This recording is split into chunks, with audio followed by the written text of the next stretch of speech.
l'indépendance. Mesdames, Messieurs, aujourd'hui je vais répondre à une question simple, mais qui en dit long sur nos choix de vie.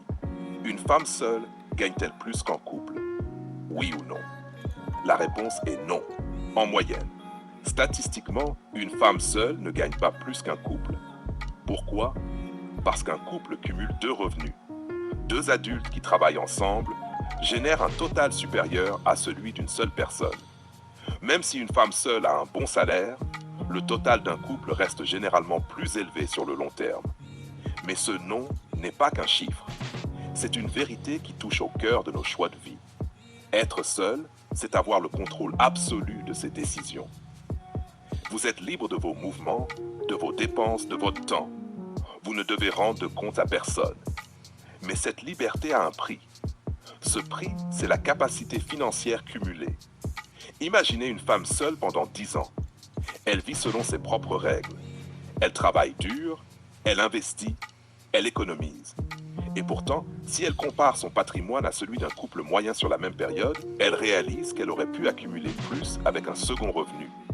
L'indépendance a un coût, pas seulement en argent, mais aussi en opportunités.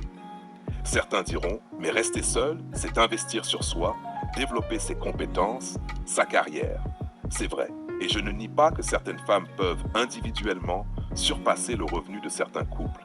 Mais statistiquement, sur 10 ans, le couple a l'avantage en termes de capital total.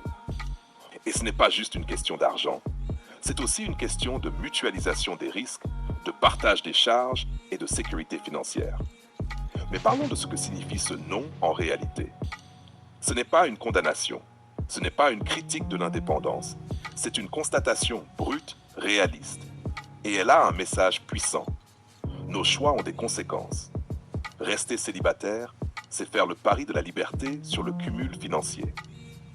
Entrer en couple, c'est faire le pari de la synergie, de la mutualisation et parfois du confort matériel. La vraie question n'est donc pas gagne-t-elle plus, mais qu'est-ce qu'elle gagne en restant seule et qu'est-ce qu'elle perd? Elle gagne l'autonomie, le contrôle de sa vie, la liberté de ses décisions. Elle perd un revenu supplémentaire, un partage des charges, une accumulation plus rapide de patrimoine. Et ce choix, il est profondément stratégique. Et il y a une leçon universelle ici. Rien dans la vie n'est gratuit. Chaque décision a un coût et une récompense. La question de l'argent n'est qu'une partie de l'équation. Il y a aussi l'émotionnel, la liberté, le temps, la sérénité, l'expérience de la vie.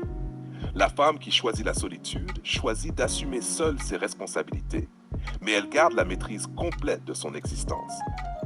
Alors oui ou non? Non. En termes purement financiers, une femme seule gagne moins qu'un couple. Mais au-delà de la statistique, la question devient philosophique. Être seul, c'est être responsable de soi. Être en couple, c'est partager cette responsabilité et parfois profiter d'un effet multiplicateur. Au final, cette réponse simple, non, révèle beaucoup plus que des chiffres. Elle parle de liberté, de choix, de priorité. Elle nous oblige à réfléchir sur ce que nous valorisons, la sécurité financière ou l'indépendance totale. Et c'est là que réside le vrai défi. Faire un choix conscient et assumer ses conséquences, sans regret, sans illusion. Donc oui, la réponse est non. Mais cette perte n'est pas négative si elle est choisie et comprise.